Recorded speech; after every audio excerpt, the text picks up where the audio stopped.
if the only thing that you can do when you sit down is pick which thing is the most effective for you at the moment, then that's all you can do.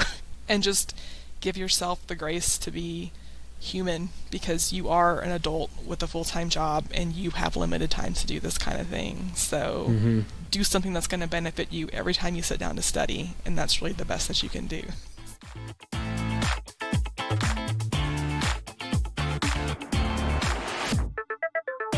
Welcome to another episode of the CPA Exam Experience podcast from SuperfastCPA. I'm Nate, and in today's interview, you're going to hear me talk with Grace. So this interview with Grace is one of the most interesting interviews that I've done or that we've published, because in most ways it's not very similar to any of the other interviews. I remember getting an email from Grace. She responds to one of the emails about the podcast and said she had passed. She had actually gone 4 for 4, but she feels like she wouldn't have anything helpful to share on an interview because she didn't follow the standard study process, and she feels like she just got lucky on the exams. And that part was what I thought, okay, I personally know a bunch of really sharp people that really struggled with the exams, and I mean failed multiple attempts many times. And you do not get lucky with these exams. That doesn't happen. There's just too many people that have spent hundreds of hours studying and still can't pass. So nobody gets lucky passing CPA exams, especially not going 4 for 4. So we do the interview, which you're going to see in a minute, and her study methods, her whole process was very non-traditional. I mean, the best way that she kind of sums it up and describes it is each day she would sit down to study, and each day she just kind of did something different. She just felt like she was doing what she needed to do that day. Now, when you hear the whole interview, that will make more sense. But again, she went 4 for 4 on the exams, and really, day to day kind of had her own process.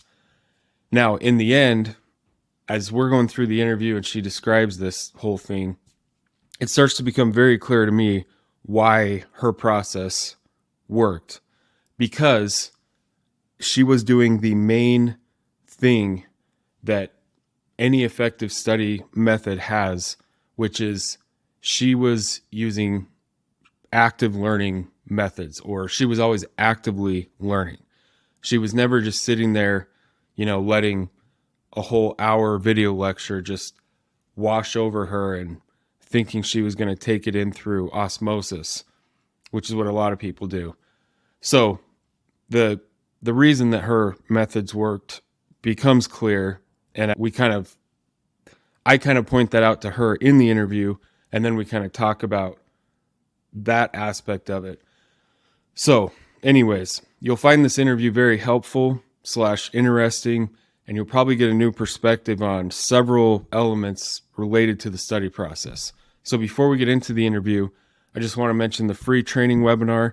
If you don't know where to start with SuperfastCPA, or you're just still feeling confused, overwhelmed, lost with the CPA study process in general, that is the best place to start.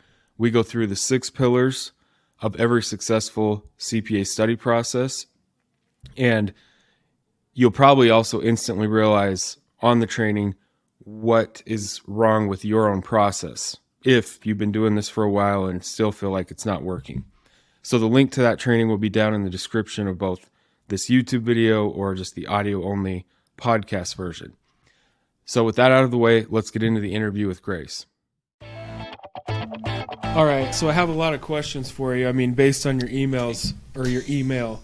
But, have you listened to any of these other interviews? Do you kind of know how these go generally? Yes, I've listened to a lot of these interviews. Okay. Yeah, so it'll be exactly like that. We'll just kind of talk about your study process. So in my mind, I just kind of I remember you posting some stuff in the forum. Okay. I don't know how long ago. I just remember seeing you in the forum. Mm-hmm. And then, so now you're done with the Yes. exams, right? Okay. Last So, summer. okay, last summer. So when did you start the CPA study process originally? Um, Originally, I probably started at the end of 2020. I Oh, really? Yes, I had an Okay. NTS for that time. I kept pushing it off. I got it extended. I ended up not taking it during that time and had to pay again to do FAR. So I didn't truly start studying until I guess late spring or summer of 2021 because I sat for the first section in August of 2021 for Okay. my first section, FAR. Okay, so your whole time span from start to finish really wasn't that long. It wasn't like multiple years. It's really just Right. 2020 to 2022. Yes, I believe I got my final score like a couple of weeks before that 1 year anniversary of when I took the first test on August 13th. So, Okay. I mean, once I got through those first two, I kind of rushed the last ones. It's like, just get it done with, get it over with. Yeah. You can clearly do it. You just have to finish. So, Yeah. So I just the general sense I got from your email was that you really didn't need it for your job. Is that right? Or like what? right. Okay. So what made you? So you went to school in accounting because you were like eligible to take it. So what made you want to do it? Or what's kind of your job situation? You know, that whole thing. Like you didn't really need it, but you wanted to get it. Right. Well, this would be going back to school for the second time is when I did accounting. I originally my bachelor's degree is in interdisciplinary studies, which is the degree that you get in Texas if you're going to be a teacher. So Okay. I'm a 4th through 8th grade math and science teacher, and I've kept my certification up. So I'm technically could still do that if I wanted to. I got that was in 2004. I got out of school. I taught for a while. I worked in a lot of different things. I worked in oil and gas. I worked in home and auto insurance.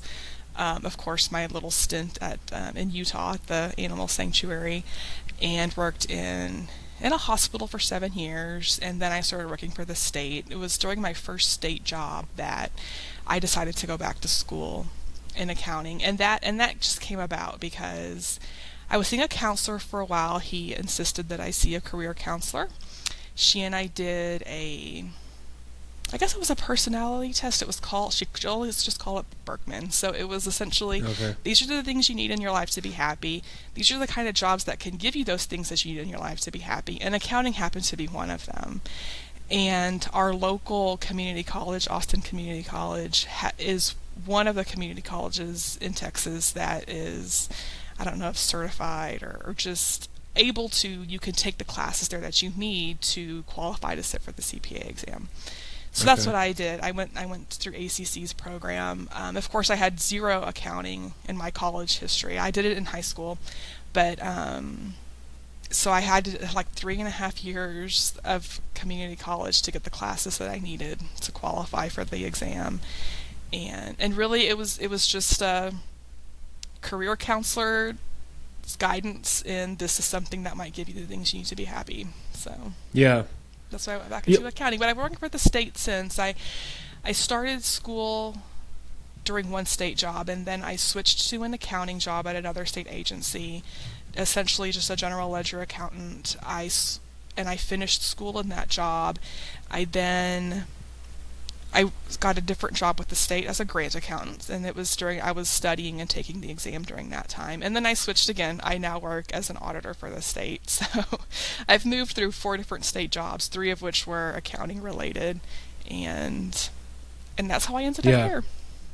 Okay.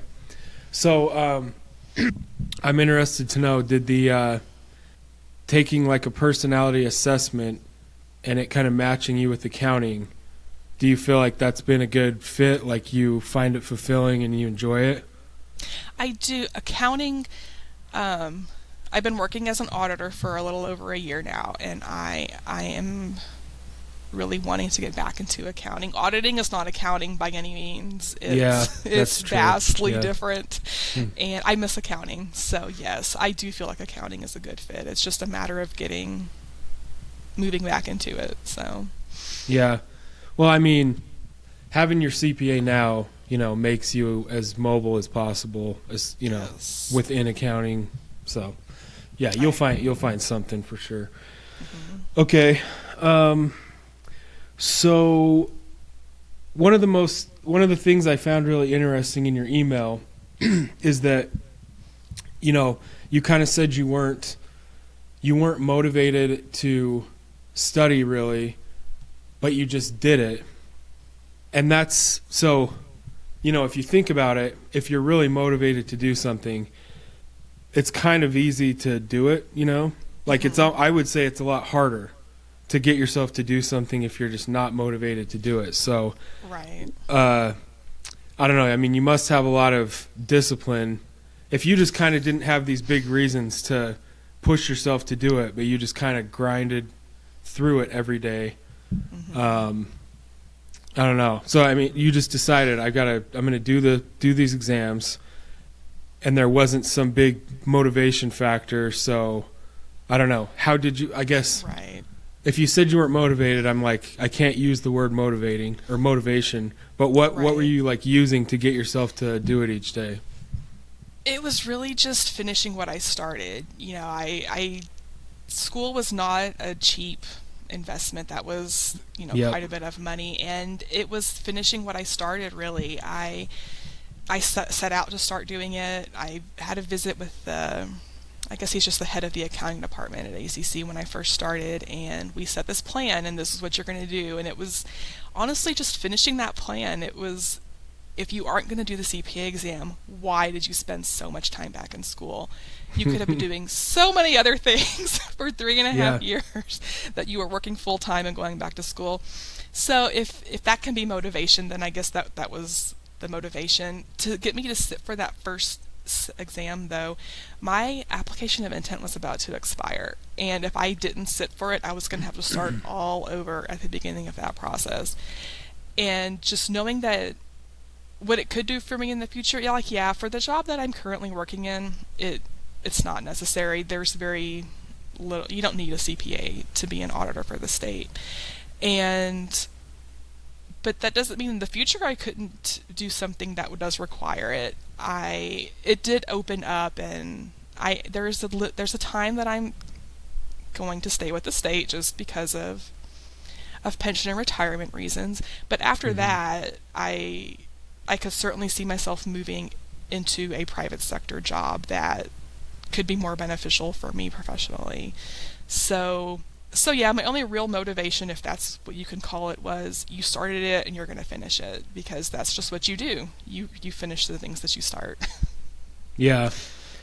Well, what you said, that was like my biggest thought about the whole thing, or I mean my why, I guess, was I spent so much money on my undergrad and a master's degree just to like fulfill the requirements to take this exam. So I'm going to finish this exam. Yeah, that's the thing. Whatever someone can find to latch onto as a reason, I mean, doesn't matter what it is. If it's, Right. You can get that in your head as like, okay, yeah, when you think about it like that, I am going to finish this, whatever that reason is. But that was my exact reason. Yeah, especially in accounting, it's just the cap. It's like accounting's kind of not significant, unique, where the CPA is the main designation. A master's in accounting really doesn't mean much, Right. It's all about getting your master's to be able to take the CPA. So, anyways. Right. Okay, so you decide you're going to do it. When you first started studying, what was that like? Did you just get a review course and kind of start going through video lectures? What was it like in the very beginning? Well, it was probably for about my last year of school that I was thinking about that and reviewing things. Like, you can get like a week or two trial of almost any of the study programs. I got a week of Becker and Wiley and Roger and whatever else, and I'm just going through them and comparing them.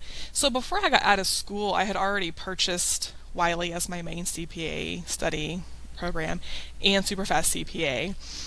When I was initially going through the different programs just to see which one I might want to use, I was also watching, there's another program, and I'm sure there's more than one, besides SuperfastCPA, I kept watching their videos, and they kept saying, it's an aid, it's something extra that you do along with your program, and all these things, and how wonderful it is, but they would never say exactly what it is you would be doing. So I was very hesitant to buy that program, because I could never figure out what it was you would be doing in that program. And I had seen the SuperfastCPA ad come up on Facebook a couple of times, and I decided, okay, let's just see what this one's about. So I watched your hour-long video, and I was like, yes, he's telling me exactly what I'm going to be doing as part of this program. That is what I needed to know. So I bought SuperfastCPA too, and I got that purchased during my last semester, because everything's access till you pass now. It wouldn't be expiring on me if I didn't do it in a certain period of time. So I had all that information before I even finished school, to know what I was going to be using. So when I first started studying, I did try the Superfast method. I was trying to sit down and do the multiple choice questions and stuff during the day. It just didn't work for me. I wouldn't do it. I would start sitting there, I'd do a few questions, and I would just be off doing something else. There's too many other things that the laundry needs to be done and the dishes need to be done. You haven't cooked for the week yet, and all of these things, I could not make myself do the Superfast method the way that you prescribe. Your notes and audios, however, are amazing and are what were my main tools for studying. Best way for me was to listen to your audios while reading along with I always printed them out. I had a big binder full of your notes, and I would just read along and listen while you talked. If there were ever something that you said it one way but it was written another way, I would just go figure out which way it was and make a note or whatever it was about it. And so when I started studying, I already had all the stuff that I needed, or thought that I needed, to start studying.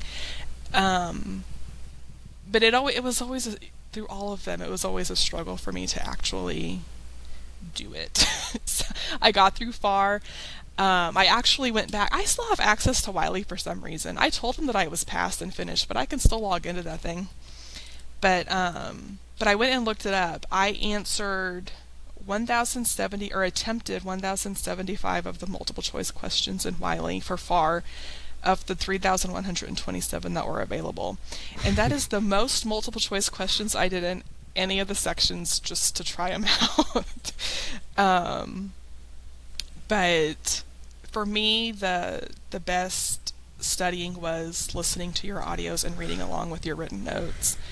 While I'm sure I don't know if I got far enough into any of the other programs that I did a trial of, but Wiley has something called the 11th hour for each of the sections. Yeah. And it's just like probably a little less than 30 videos in each of them. It is just hot topics. It's like, this is for sure going to show up on the exam, so make sure you know this, kind of thing. So I would go through those 11th hour videos and just make a set of notes. I would write out the questions that they worked out, and I had my own set of notes from the 11th hour videos. I had your written and audio notes. And for me, that's what I did. I just reviewed the notes. That was the best way I could do to study, and that's what I did.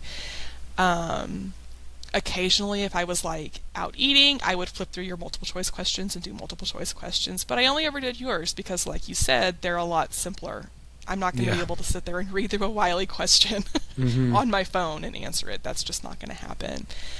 I don't even know if their app works that way. I didn't even download their app, so I'm not sure how the Wiley app even works. But yeah, you get full strength questions, which it's not very practical to use from your phone, but yeah. Right. Yes. And it was I was getting up at 4 a.m. every morning because I was in the office for the majority of the time during COVID. So for me, what worked, I couldn't sit down and study for those first 2 hours because, again, I have stuff to do. There's things that need to be done that I'm not doing because I'm sitting and studying. So it was better for me to get through with those things. I'm up 2 hours early, but I get the laundry done, I get the dishes done, I pay the bills or whatever. So when I get home from work, there's nothing else to do but study. And then I was able to study when I got home from work. So for me, evening studying worked far better than in the morning. So yes, when I first started, I had everything that I needed, but even throughout all the sections, I don't think I ever really got a study process nailed down. I'm sitting down to study. What can I do right now to actually retain some information? And sometimes that was answering multiple choice questions, but not very often. Most of the time it was just watch some more of those 11th hour videos. You've been through them once. Just go watch another one and hear it again. Or it was whatever I was going to retain for that moment that I would sit down and do. Okay. That's so yeah, one thing I always say is like if you're passing sections, doesn't matter like what you're doing, right? Right. But yeah, I've got to say, like, even in my mind, not doing many multiple choice and mostly listening conceptually, or like the conceptual studying, like review notes, audios, I think that's all really helpful, obviously weaved into the whole other, where you're doing multiple choice and everything, but it clearly worked for you.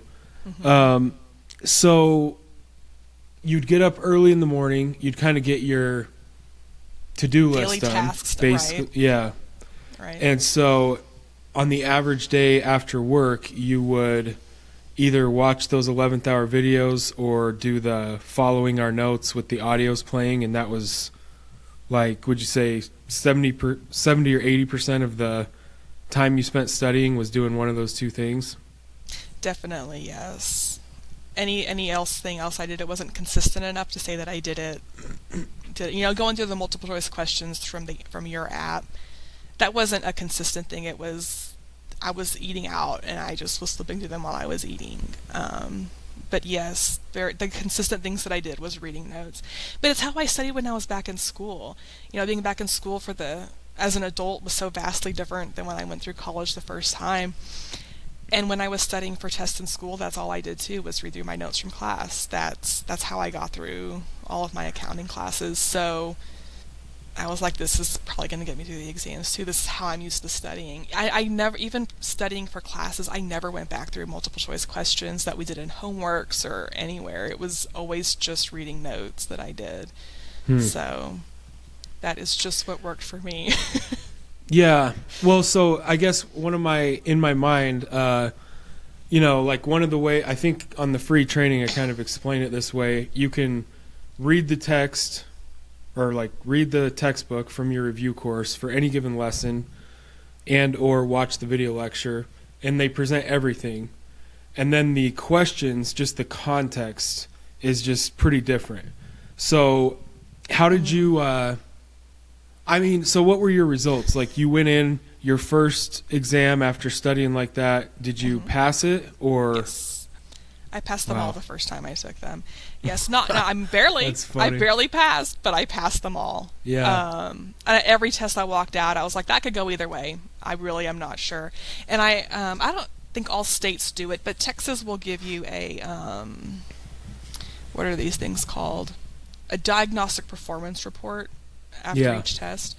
So it's not, you couldn't restudy based on this. You still have to restudy everything because it's not specific enough. But I was stronger in simulations on every section except for BEC, which turned out to be the hardest section for me. I mean, they are all hard in their own way, and they all just suck. Yeah. But BEC was it was so non-accounting. I just struggled with that one the most. But yes, your question was how I felt taking the exam? Oh, sorry. Yeah. Sorry. So actually what I was getting at was, okay. So that's your study process. You pass all 4 on the first try. So I guess my question was, more like, I mean, apparently this wasn't a struggle because you passed them all. But what I was saying is, like, when you learn from just paragraph format, basically, primarily, and then go straight to the exam, more or less, you didn't feel any kind of disconnect with, okay, the questions and how they're worded and how they are structured is just a lot different than I don't know, the video lectures I was watching and stuff. It must not be. Right. Yeah, I didn't watch any of the video lectures. I don't think I even opened any of those books. My rabbit chewed off the corners of most of these books that I'm looking at. I don't think I opened them. I mean, I did do some multiple choice practice. So when I was sitting through FAR, my thought was, even the little bit that I did, I'm like, this isn't like what I practiced. So to me, continuing to do those was like, well, it's not like the test anyway. So for me, if I knew it, I knew it. And reading a question about it, if I knew it, I already knew it. That doesn't throw me off in a test. I'm not a stress test taker. I'm pretty chill about taking tests, and maybe that helps. That I don't get a lot of anxiety about testing, and maybe it's because I have a teacher background. But I did not get thrown off by how anything was worded, and I did find the simulations to be somewhat easier because it was really just kind of explaining and telling a story down a page. It wasn't so far off to me than just filling in blanks in a story, kind of. So no, that wasn't a big disconnect for me, just having read notes and then going to the questions. I guess, yeah, so I guess on one hand, if you used our notes and audios a lot, which it sounds like you did, yes, the way that we make those is by going through tons of past exam questions. So we're not trying to just make like bullet point, like a summary of everything you'd find in the textbook. It's mostly, for this topic, these are what we've seen so many questions on previously. So that's what's in the notes for this topic. So I don't know, hopefully, or maybe that's why, helped a lot. Yeah. Right. Yes, I honestly, I don't even have those. I had them all printed out, but once I was finished, I just threw them burned away. everything Yeah. that I had. Yeah. I did make note cards too. Not necessarily like things that I don't know, but for me, a note cards is a different way to just read a set of notes. Like, I can just flip a card over at a time and read, especially, I'm remembering for FAR, like, the steps to, like, make a new pronouncement. accounting. Yes, those steps. I remember putting those on note cards and numbering them on the back of the card so I could mix them up and put them back in order and make sure I knew the order, stuff like that. So note cards for me was really just taking some notes that is just kind of easier to read in a note card fashion versus just paragraphs. So I did have sets of note cards like that for studying as well. Yeah, I think flashcards are just absolutely huge. I mean, that's yes. Yeah. So did you watch our pro course videos? Yes. Do you ever remember going in and watching like a series of videos on like the study process itself? Yes, I probably did that multiple times before I got out of school, or right when I got out of school, probably. I probably got a set of notes about the process in one of my notebooks that I still have. So. Yeah. Yeah, but I mean, I don't know. That's cool that you obviously just kind of changed. Well, I wouldn't even say you really used our process because it's so heavy on using the MCQs. It's right. You just kind of did your own thing and it worked. Going 4 for 4. Yes. Like you said in your email, you feel like you just got lucky, and I was like, no. Nobody lucks their way through these exams. Like that's not possible.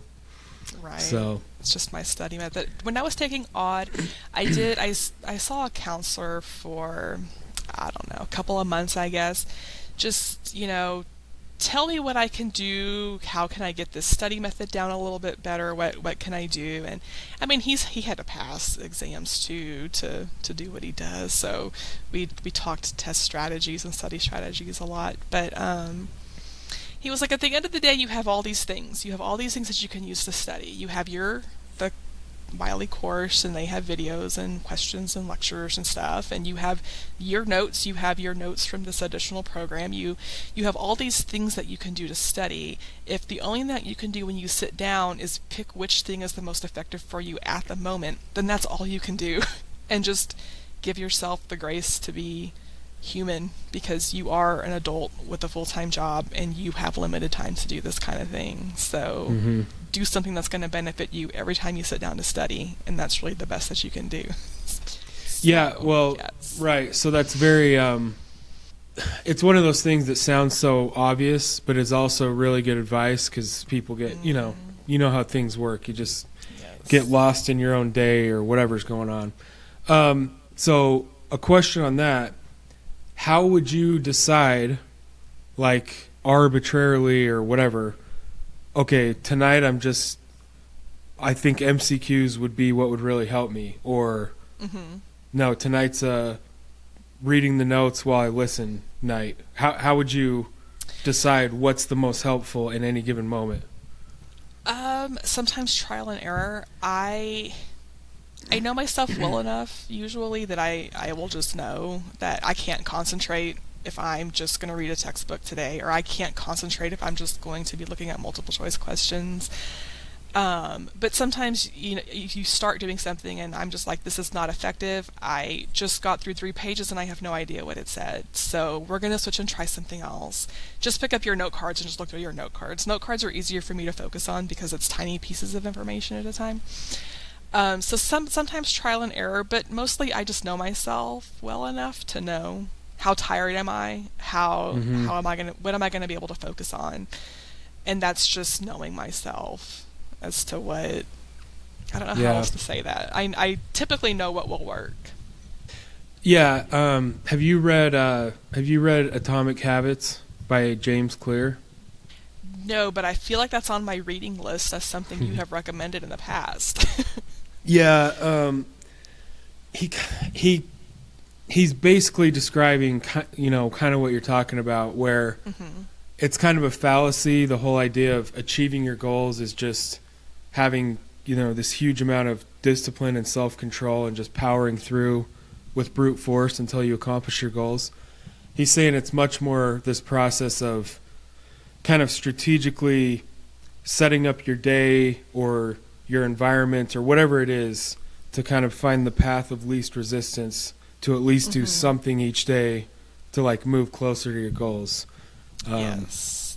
That sounds more kind like of what I saying. did. Yes. Yeah. To get through them. Yeah, that's interesting. Huh.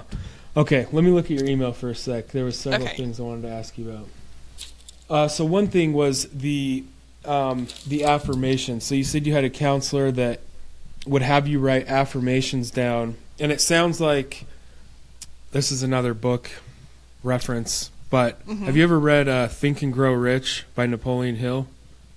No, but I have had an intern reading that once when I at a job that I was at, and he recommended it. But no, that's probably on my reading list too. I just don't really get to those. Yeah. So in that book, it's called Think and Grow Rich. It's primarily about like mindset, and it's not really about getting rich, really. It's about your mindset and how to cultivate it and everything.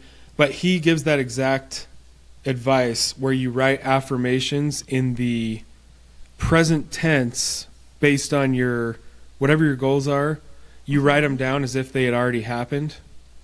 So like that's what you said. The counselor would have you write down like, I study effectively, I've passed reg, I've passed FAR. Right. In his words, what was his like rationale for having you do it that way? That was actually a different counselor. This is many counselors prior to taking the CPA exam. It was just other random affirmations. I hate affirmations. I really do. But I liked writing. So she just had me writing something down over and over and over again. And which I enjoy doing because I like writing. But so that was a different counselor than my CPA exam counselor.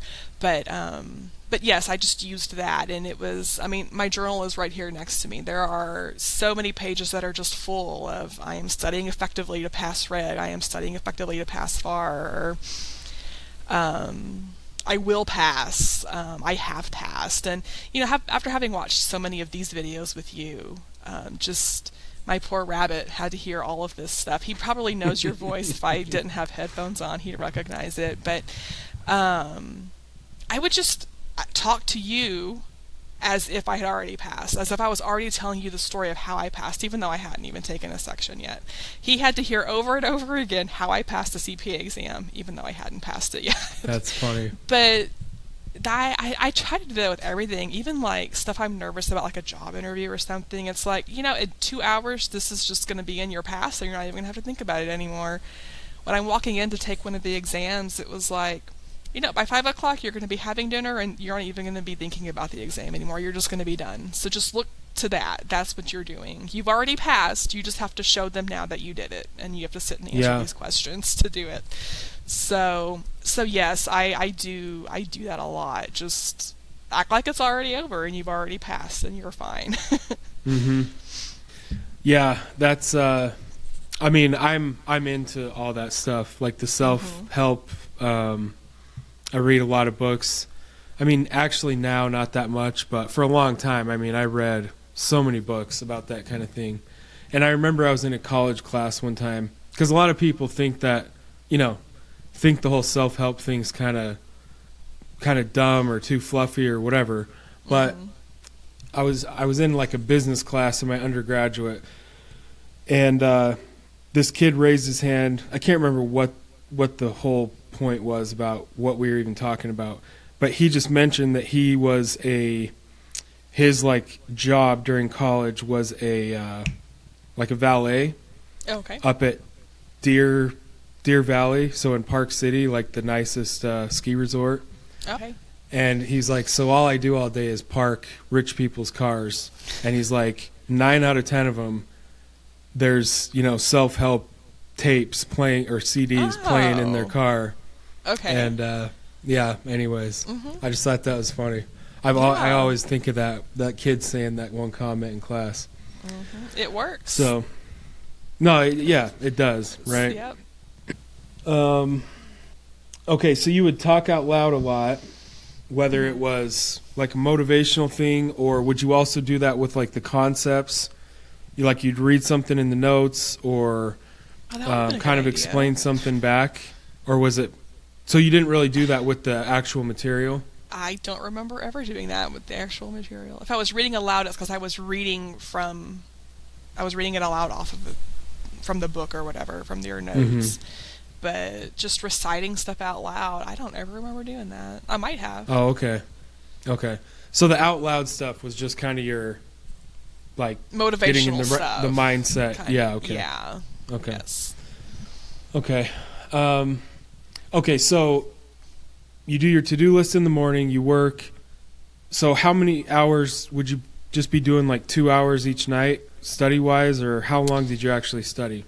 I never timed it. I'm not sure. I didn't, like, trying to set myself into too rigid of a schedule. I wouldn't have done it just because I was trying to do that. So I just did however long felt effective, but I can't tell you how long that was. It may have been an hour one night and 2.5 or 3 the next night. I didn't force myself into any particular time constraint. It was more of, when you're done, you're done. If I can't keep my eyes open, well, it's just better to go to bed, because nothing's gonna stick if I can't stay awake. So yeah. So it wasn't a consistent length of time. Probably at least an hour, but. Okay, so going along with that, based on how you said you studied, if you weren't going through the questions unit by unit or whatever, and our notes you can get through in a couple hours, so I'm guessing you went through them like many times. How would you? That I never got through your notes in a couple hours. that was always multiple days to actually get through. I can't just read it just to read it. I'm gonna read it and absorb it at the same time. So I can't get through a set of your notes in a couple of hours. Okay, but at least I guess where I was going with that is, if that was kind of your process and you weren't going unit by unit through your Wiley course, how did you decide when you were done, like covering the material or like ready to take an exam? How did you gauge that? Well, I scheduled them in advance, so it was always just, you're taking it on this day, and for me, it was kind of ready or not, just do it and see what happens. Because I always scheduled so close to the end of my window that, and in Texas you only get 90 days from in that window, so you don't have a whole lot of wiggle room. So I would usually just schedule it, and I had to be ready by that day. Did I ever feel like I was finished? I never felt like I was finished. I don't think I ever would have. I could have studied for a year and not felt like I was finished. Yeah. It had to just be close enough, because I never would have done it if I waited to be finished. I felt like I knew enough about each thing to be successful. So Yeah. Yeah, it's interesting because, you know, for a lot of people, again, you passed all 4 on your first try, so whatever you were doing was working. But then as you describe it, it's kind of like, well, tonight I might study an hour, I might study 3 hours, or I don't know if I'm going to do MCQs or just read the notes. You know, it almost sounds like haphazard, right? Mm-hmm. But it was working. You should try living in here. I mean, you'd say the same thing, I'm sure. Yeah. It's just, I think for a lot of people it would be that just wouldn't work. But I guess Right. I'm just saying it's just a testament to the idea of knowing yourself. And at the end of the day, you know, like, the CPA exams are so different than college because the professor kind of like leads you through the material as the semester goes on, and you show up 2 or 3 times a week. It's just you're responsible for getting this info in your head, however that has to happen. You can't really rely on, you know, the review course to, just because you watch the videos doesn't mean it's going to be in there. I don't know. Right. You just have to figure that out, like whatever that is. Yes. So. And I mean, some of those, I know we keep talking about your notes and audios, but going through the 11th hour videos also takes a pretty significant chunk of time to get through those. If you're going to stop and take notes and have a thorough set of notes afterwards. So it may be like 24, from 5 to 15 minutes a piece, but, you know, that's going to take, if you're pausing every few seconds to take some notes, or you're pausing to write down the questions that they're working through, that takes time to get through as well. So that was a pretty significant chunk of study time as well, particularly on the weekends. That's when I did them the most. I would just, you know, at the beginning of the day, it would be, you're going to get through 4 or 5 of these hot topic videos, and that would be many hours to get through those few videos. So that was also time consuming as well. Okay, so let's talk about that. So you mentioned when you would read our notes, and you wouldn't just be a few hours because you were like taking time to absorb it and understand each little piece, take notes, the same thing you would do with the those 11th hour videos. So what was your actual process for that? If you, I don't know, if you're covering a new topic in the notes or on one of those videos, were you taking notes by hand, or Yes. I think you mentioned note cards? Both, yes. Okay. So And what? I How did were all you? of that by hand. It was all in notebooks. I think I still have all of my notebooks from that. But yes, because for me, writing it, like typing it, I may as well just copy and paste what someone else has typed. But writing it by hand is a way for me to remember stuff. I can picture a page where I read something to give you an answer off of that page, kind of thing. Less so now than when I was younger, but yes, writing it by hand, I could literally in my mind go to that page and read it and get an answer sometimes. Okay. And so, as you're taking notes, you're reading a formula or a summary, like a paragraph that's describing something, and you're just kind of writing it out in your own words, or just how you understand it to take notes on it. Is that kind of what you're doing with the notes? Yeah, depending on what it is. Formulas for sure, especially a lot of the financial formulas that you just kind of have to memorize. Just writing those over and over again is how I remember those things. Flashcards aren't going to go very far for me for memorizing formulas, but I don't feel like I reworded things very often. Writing it down exactly as someone said it or wrote it before. I mean, I'll write affirmations over and over again over hundreds of pages. I have no problem just copying a set of notes word for word into a notebook. Yeah. So just writing it out, just not even just reading it, but writing it out, even if it's the same words. Because, I mean, it's explained as simply as it can be explained. So just writing that out is mostly what, if I'm writing it, that's what I'm doing. Gotcha. Yeah, that makes sense too. It's just that's one step further than reading it on the page or whatever on the screen, and you're like, Right. okay, yeah, I get it. But to actually write it out is just, yeah, I know what you mean. There's more power in that. It's just one step further than reading it once, I guess. Right. Yeah. Right. Okay, so let's say you have your test date and it's coming up. If you have a week left or whatever, did you do anything different for a final review, or just kind of the same daily thing? Pretty much coming leading up to it. My goal was to always schedule it for a Friday and take the Wednesday and Thursday off of work before to just read through notes over and over as much as I could for those 3 days or 2 days leading up to it. I tried to schedule for the afternoon so I'd have that morning I didn't have to be rushed in the morning. I could take my time in the morning to get ready and get there. But yeah, my final crunch was really just those 2 days leading up to it. And I think for all but one of them, I was able to take that off of work, to be able to do 2 full days of just reading everything again as many times as I could. For the other one, when I scheduled, I had odds scheduled for a Friday like I normally would, and then 2 weeks before the exam, someone decides to get deathly ill, and I am nursing a rabbit back to health for a little over a week. So I had to reschedule that exam. And I ended up taking it the day before Thanksgiving.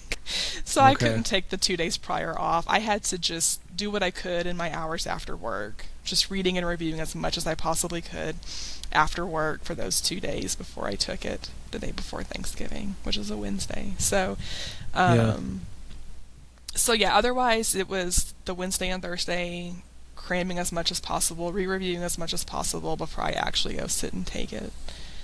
And I'm very glad I passed the first time, because I remember I'm sitting there answering these questions and I'm like, there is nothing that I could have done differently to be more prepared for this. Like, I don't know what I would have done to have been more prepared for that test.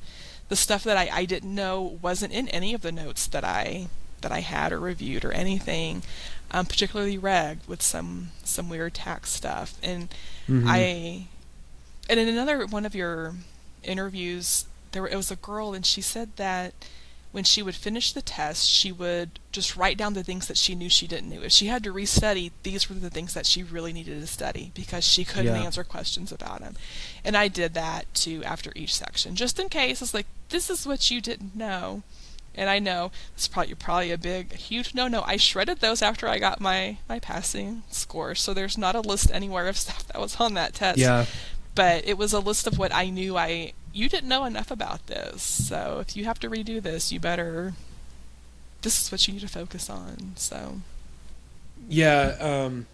But I think probably you learning so conceptually probably helped a lot with, because I don't know, like you mentioned reg, a lot of the tax stuff, like the rationale behind tax rules is all really similar, like why the rules are the way they are and how, I don't know, how basis works across different entities or whatever. It's generally the same. So probably just learning very conceptually, helped you do decent even when you were basically guessing, I would think. Yes, because even on that tax stuff, you don't have to memorize any tables of numbers and stuff. They're going to give you that. It's how to apply it that they want to know if you can do. So, Yeah. but yeah, there's random tax stuff that I guess was just newer stuff that I was expected to know that I hadn't that I had not reviewed. So Yeah. And what about Sims? Like in your study process? I mean, I think everyone, because on these interviews I've heard everything from like, no, I literally never looked at the Sims, to that's primarily what I studied. I've heard a few times, like you said, you just found the Sims naturally easier. That's definitely rare, and when people get those performance reports back, it's almost always, if someone failed, it's almost always shows weaker on the Sims. yeah. But anyways, I guess what I was saying is everyone should do at least enough Sims to just see the format before the real exam. So did you do that? Was that in the last few days, or how did you work in practice Sims at all? I guess just whenever I felt like looking at them, like for FAR, I hate to say it, I only attempted 6 task-based simulations of the 201 that were available. But whenever I opened up the task-based simulations, I just clicked for the answer and just read through the information, because they were usually so text-heavy, and I'm like, I don't want to read this. Yeah. And they're graded so weird in the practice course anyway. Like, you type in that last answer and it just grades it and gives you all the answers. And I was like, but if I wanted to look back over that, I couldn't anyway. So if I did do the Sims, it was just to open and click for the answer and just read through and see what I could learn from what that answer was presenting. My biggest concern with Sims was searching the professional literature, because typically you can find that exact wording in there somewhere, but there's a lot of places that sound a lot like it too. Yep. And so I would get into the Sims and I would just click through to look for those, searching the professional literature ones, to try and practice on those, and until I felt like, okay, I know what I need to look for to hopefully get that right. So Yeah. that's really all I did with Sims. I never actually worked them. If I did open them to do them, it was just to click and get the answer and read what information was available there. So I didn't, kind of like the multiple choice, I didn't find it as useful to try to work through simulations either. But I don't know, I found them to be much easier on the tests, besides BEC. BEC was just its own monster. I mean... Yeah. Was that, I mean, the writing ones or just the non-writing normal Sims on BEC?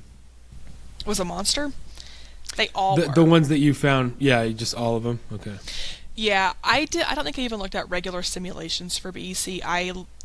Wiley had like 40, I wrote it down, look at this, like 43 of just the written ones, and really it's just read what they wrote to kind of get an idea of what these things should sound like. You could try to write them yourself, but I didn't see how that would be beneficial. Right. And of course, they had days and hours to write these things to make really beautifully written compositions, but I remember sitting there doing the written part, and I'm just like, please don't grade this by hand, please don't grade this by hand. Because really, I just picked some keywords, and I made it, if I didn't know what it was talking about, I just made as many sentences as possible in paragraph form using those keywords, and I just prayed nobody looked at them for real. Yeah. Because they would have failed me for sure and never allowed me to try that again. That's funny, because that's what I tell people is, you can't, practicing writing out a bunch of practice written communications is kind of just, because you don't know what you're going to see on exam day. You basically want to fit in as many of like the BEC buzzwords as you can and make sure it makes sense in the sentence you use it. And just give a coherent, logical response, and that's basically the best you can do. Yes, I would agree with that. And I got through them, I think, everything but FAR. I submitted them with like 30 minutes left on the clock, because I can't just sit there and I'm not going to divine this answer from heaven. If I didn't know it the first time, I'm not going to know it now. So what's the point of continuing to stare at this? Like, I'm not going to all of a sudden come up with this beautifully constructed response to these written communications. Why am I going to sit here and stare at them for another 30 minutes? So, so I did submit those with like 30 minutes left on the clock, just because that's the best I can do. So, yeah. No, I mean, that makes sense to me. Man, we've gone like a full hour already. That went by fast. I'm not working today, so I'm fine if you don't have anything to do. I don't mind staying on. Yeah. Yeah, we're through most of it. Let me just look at your email again. So the other thing I thought was funny from your email is because you hear me ask on other episodes, like, how long into your process did everything start to click? And you kind of said it never really did. And I guess you kind of said that before, where you never felt fully ready for each exam. It was more just, I'm going to set a date, do whatever I can day by day, and then go in and take it. But then you like you said, you went 4 for 4. Mm-hmm. But there's a lot of, I don't know, there's a lot of wisdom in that, like, I don't know, doing what you can do every day. At the same time, you have a deadline because you can't just prepare endlessly forever. Right.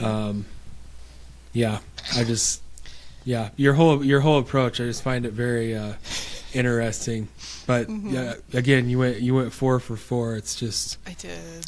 Yeah, that's cool. Yeah, I felt like it clicked. It never really clicked. I just it's had to accept that this is what it is, and do what you can and just move on. Even sitting there answering the questions, I tried not to leave any unanswered, like on multiple choice, but of course you could easily see which ones you didn't answer and just go click on them, and I didn't know the answer any more the second time than I did when I skipped over it the first time. And I played eeny, meeny, miny, moe way too many times on some of those sections, and I still managed to get through. Because, there's no point in sitting there and obsessing, like, over this one question that you can't answer. Just pick an answer and move on. It's not. You're just taking time away from something you might know the answer to. Yeah, exactly. Take away the time that you don't have to answer that question. So I try to approach it like that.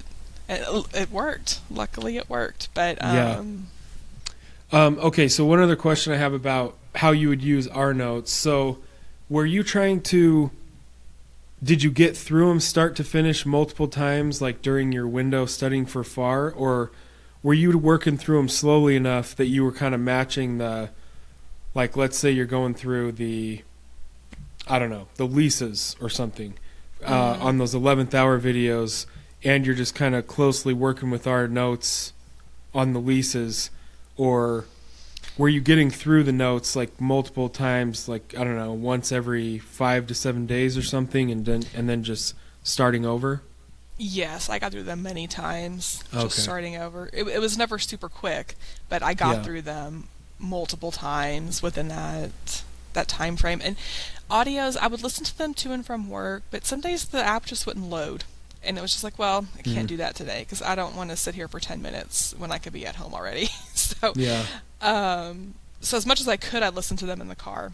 But of course, there were days when it's like, no more notes. I've just got to listen to some music for a day. And I got through them many times over. And that repetition is probably what helped a lot, just hearing it so many times. Yeah, I'll get to this thing where I was going to, because like I said, when I saw your email and how you said you studied, to a lot of people it'd be like, that's kind of hard to believe. You went 4 for 4, not really doing practice questions and sims, mostly just reading, review notes and watching those final review videos or cram videos or whatever.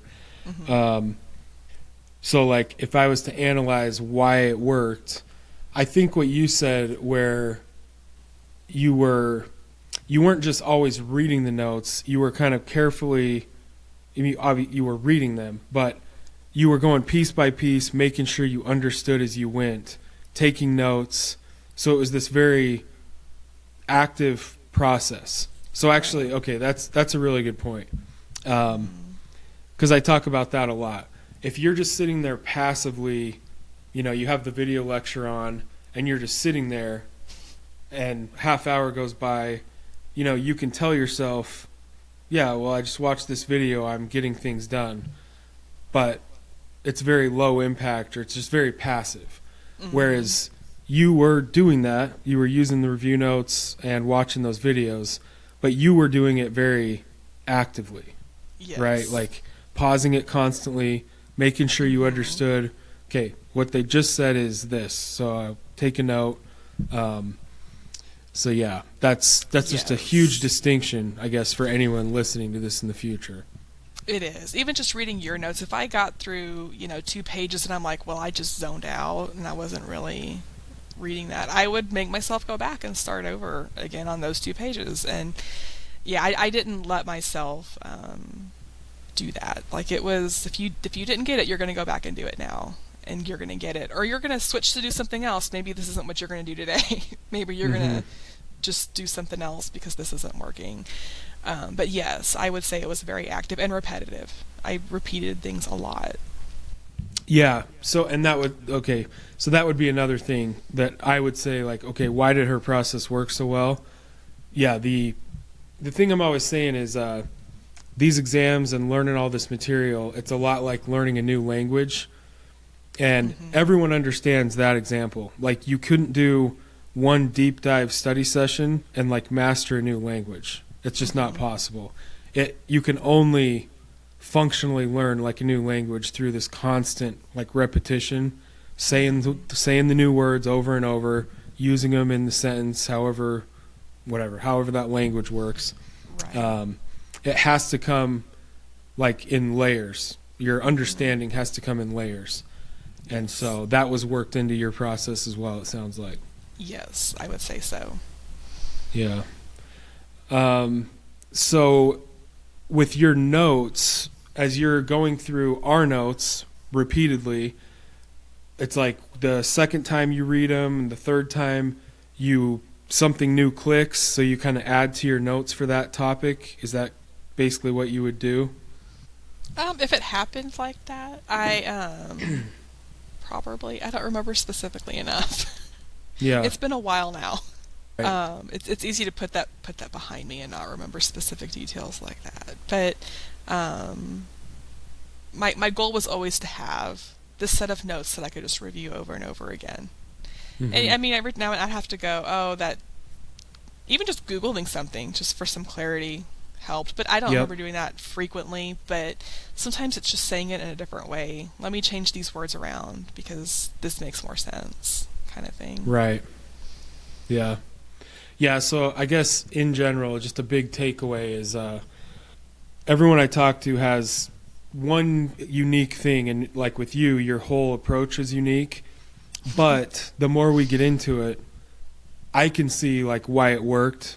So anyone that's like successful with these exams, if you talk to them about like what they did, there's always like clues leading back to kind of this active learning thing. When you're spending time, you're actively like forcing new information into your brain, whether it's like taking notes or doing questions. You're pausing the video instead of okay, I just let 60 minutes of a video like wash over me and I might remember two things from that. Nothing. Yeah. Right. Yeah. Okay. Well, yeah. I mean, a lot of people are going to find this really helpful because I hope so. Yeah. It just like I said, your approach or your mindset to it of I'm going to just do whatever I feel like will be effective for me tonight. I think that could throw a lot of people off, but then there's a lot of people that will, they're like, yeah, that's how I need to do this as well. Because, yeah. I think there's probably a lot of people who need a really rigid structure this is exactly what I have to do, but it's just not something that's going to work for me because that is not how my brain works. Yeah. So, but a big takeaway on that is you were doing something every night. I mean, more or less, right? It's like I don't feel like doing. You keep saying every night, and I'm like, was it every night? There were many nights where it's like, well, you really just need to sleep because you're not feeling okay or something. So every night, probably not, but 95% of the nights, yes. Yeah. Yeah, so you were very consistent. Right. I tried to be, yes. So another thing that comes up a lot is, I guess it's about intention. Like, you are deciding in advance to take a night off because you just need it. You need to sleep. Whereas, what happens to a lot of people is they just kind of procrastinate it. They just don't make it a priority. A day goes by, 2 days slips by. So how would you kind of balance that as like, I know what you're saying. It just comes down to I'm choosing in advance. I'm not going to study tonight because I really need to sleep or, whatever it is. But then I know that tomorrow I'm back on it. I need to do it. Yes. Yeah. Weekends were always my catch up. If it was a bad week, if things went terrible, the rabbit is sick. There's things that interfere with that, even not just procrastinating, because you just can't. Weekends were always my catch up time to finish up. Well, you didn't do enough during the week, so now, yes, go get the groceries, but now you're going to spend the rest of the day finishing up your notes on the 11th hour videos that you didn't do during the week, or whatever it was. My weekends were catch up if the week did not go well. Okay. That's another great point. And I think it's such an obvious idea that, I talk about that exact thing in the pro course videos. You use the weekends as a buffer to just catch up. Like, you never start a Monday behind on your whole plan or feeling behind. It's pretty self-evident. It just makes sense. Yeah. You eventually have to catch up. It's not going to work if you don't. Right. Yeah. Okay. That's, a lot of your, just your whole mindset is, I don't know. I get it. I get why it worked for you after, hearing the whole thing. That's cool. So we kind of went through everything. So the last thing I always ask, even if it's stuff we already covered, what would be your main 3 tips for somebody, that's still trying to figure out their own study process? I would say give yourself space to be human. Don't expect perfection. If this is all you can do, this is all you can do, and just accept it, because you are an adult with a full-time job and responsibilities at home. You can't expect to just master something all at once. I think that's the best thing anyone can keep in mind. Just keep reminding yourself that if you have to. You don't have to be perfect. But honestly, I have developed some superstitions over my life, and there's things that I kept consistent each time. I always brought the same snack to eat in that little break that you get on the exam. I always had a chiropractic adjustment the day before I had to sit for the exam. My little sister was involved in some way each time. The last 3, they drove me to and from the testing center. So always eat before you go. You will be starving before your break. So eat a meal, not just a snack, and then bring a snack, because that's the worst, man. Sitting in there hungry, that was awful. I wrote another one down. Hang on. That was all I wrote down. Sorry. So those are my 2. If you're still studying, just allow yourself to be human and eat before you take the test. Yeah. And bring a snack. Make sure you bring a snack. I like how you describe all your, just your whole outlook on the process. If you needed a day off for whatever reason, you took it. But at the same time, you were very disciplined. Like, there was intention behind everything you did throughout the process. It wasn't just like, kind of the self-sabotage thing where, like, I'm just too busy, or kind of making excuses, and then a week goes by and you don't study. So there's never taking a day off, like the really hardcore approach, and then there's just the more not holistic, I don't know what the word would be, your approach, which is what like, I did. Grace's approach. And then I can't someone imagine who's just kind of who's procrastinating and not. Yeah. I just I get that some people need that structure, but man, I would have burned myself out so bad if I was 2 hours every day, never stop, you can't take a break, that would just, I would have probably quit before I started. It's just far too rigid for me. Yeah. I need some space in there to allow life to happen, because it does. So but that works for some people. It does. That would have burned me out really, really bad. Mm-hmm. Yeah, and I mean, that's really good for a lot of people to hear, you know. Just well, I mean, I hear that through emails a lot. Mm-hmm. Yeah. And when I first started this, I would always be like, in emails to people, I would just kind of be like, no, you don't take days off. Like, you want to pass these, because that's how I did it, you know? Yeah. And so, but doing these interviews has taught me a lot about people take whatever strategy it is, and I mean, they might not even do it. They might throw it out because they just know it doesn't work for them, or they customize it, or they just have their own completely own way of doing it. Mm-hmm. Yeah. And it's kind of a balance too, right? Because obviously there's a lot of people out there that just follow this traditional approach of watching the video, reading the chapter, doing the questions, and they spend years and like never pass sections. So yes, I have a friend who did that and passed that way. So I think it just depends. Yeah. If you know how to do it.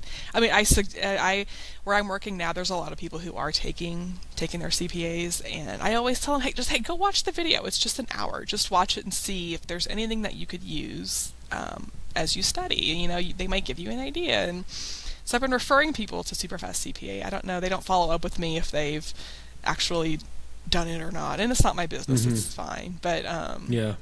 I mean, and then I hear what they are doing, and I'm like, oh, well, I'm glad that works for you, you know, because that wouldn't have worked for me. I have a friend now. She's like, oh, I need to get at least, 60% on, I don't know what review course she's using. So she's like, so I'm getting that, so I'm ready. And I'm like, okay, you go for it. Yeah. Yeah, I guess I think the biggest takeaway, and regardless of how you did everything, like we were talking about earlier, you were just very, you were intentional, and whenever you were studying, you were actively learning, like pushing new information into your head instead of kind of letting 30 minutes of a video, kind of just kind of play in front of your eyes and not yeah, that's a good way of saying it. Yeah, I feel like your notes covered. I mean, I feel like your notes touched on everything they could have. Like, there's only so many questions they can ask you. They mm-hmm. cannot ask you about everything in those blueprints, but I feel like your notes really covered at least something about everything. So maybe you don't know in depth what derivatives are, and I'm saying that because they're not on the test anymore, but you know enough to be able to answer this simulation because it's dropped down in multiple choice. So, if you just know a little bit and it just comes out of right field, because it's like that was such a small part of the blueprints and now all of a sudden it's there.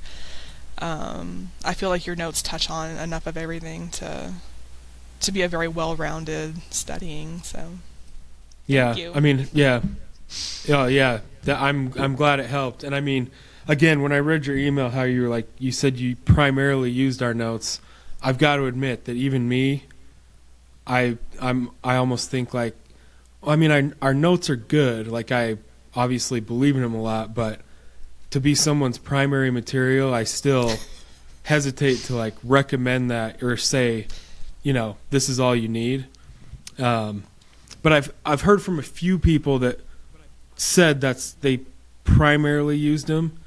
But still, someone just starting, I would always tell them, like, if you're just starting, you want a main review course for the in-depth info, and our stuff is just more of it just is what it is. It's like the supplement that helps going deeper in your review course a lot easier to understand. Yes, it's just such a vast, and you've said it before, you're not trying to teach this stuff. You just need to know enough to pass the test. I don't need to teach it. If I was going to teach it, I'd go back and learn it, but or learn it in more depth to be able to teach it. But yeah, and maybe because I had the 11th hour videos as well, I feel that way about your notes, but I really, yeah, I really feel like they touched a little bit of everything. So, I mean, even if there was something, it was like, okay, you kind of mention it, but I'm going to go look into it.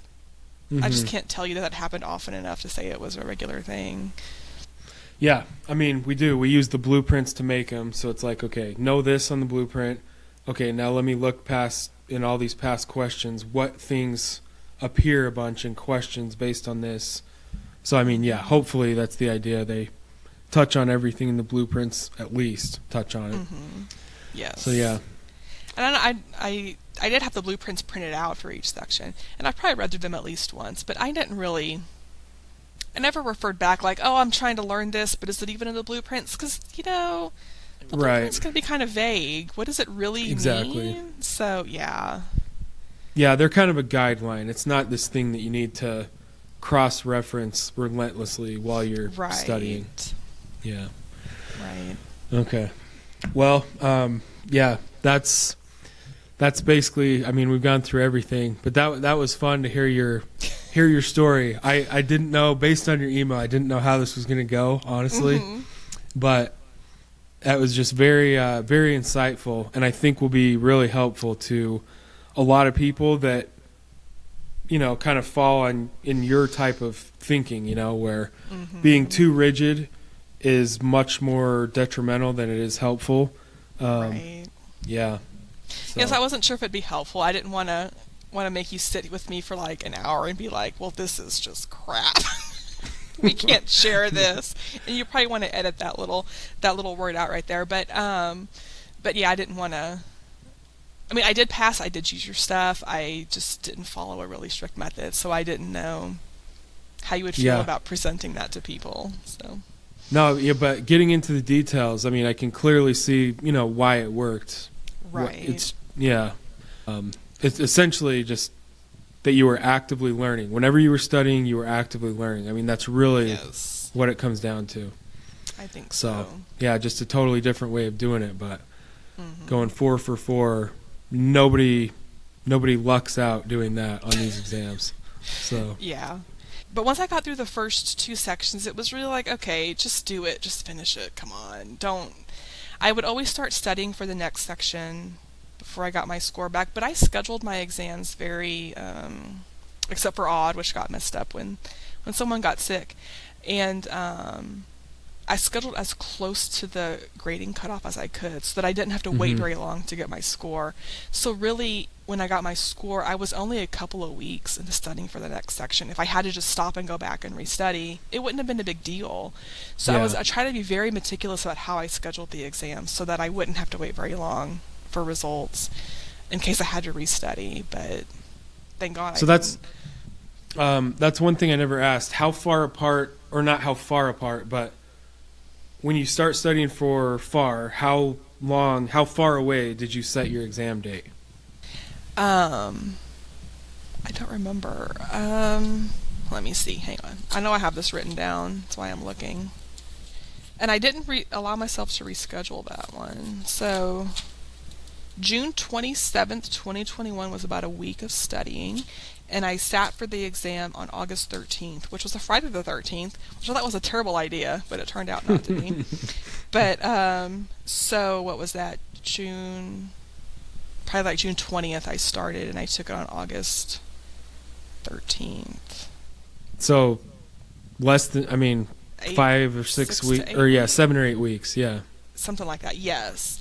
My original goal was like 8 weeks for FAR and Reg, and 6 weeks for BEC and Odd. And I think I got pretty close on all of those. But again, in Texas, you have 90-day windows to schedule in. So I tried to schedule enough into my window so that if I needed a few extra weeks, I could reschedule, and I still had a little bit of wiggle room on my 90-day window. So, but yeah, probably about 6 weeks for Odd and BEC. Yeah, so relatively short timelines. Definitely not super long ones either. Okay. No, I tried not to. I didn't want to risk running out that 18 months just in case. in case I needed to retake one and it just completely threw me off and I needed 6 months to take it again or something. I didn't want to run out of time, so I've ended up finishing in less than a year, a little bit less than a year. I'm glad it helped, and congrats on being done. That's awesome. Thank you. Yes, September 8th, I believe, was my actual license date. So yeah, that's really cool. I mean, especially like now you just have it. It'll be a big benefit at some point. I guess you said currently it's not directly, but you're done with it. It's in the history books. No one can take it away. It is, yes. That's a big benefit. All right, so that was the interview with Grace. Like I said in the beginning, I'm sure you found that very informative and helpful and motivating and different than most of the other interviews we've had on the podcast. So if you found this helpful or the podcast helpful in general, please take a second to leave a rating in the podcast app, like the video on YouTube, leave a comment, maybe one takeaway you got from the interview with Grace. But most of all, take a second to share the podcast or these videos with someone you know who's working on their CPA exams as well, because these interviews collectively are the most helpful free resource available anywhere for figuring out a successful CPA study process. So thanks for watching or listening, and we'll see you on the next episode.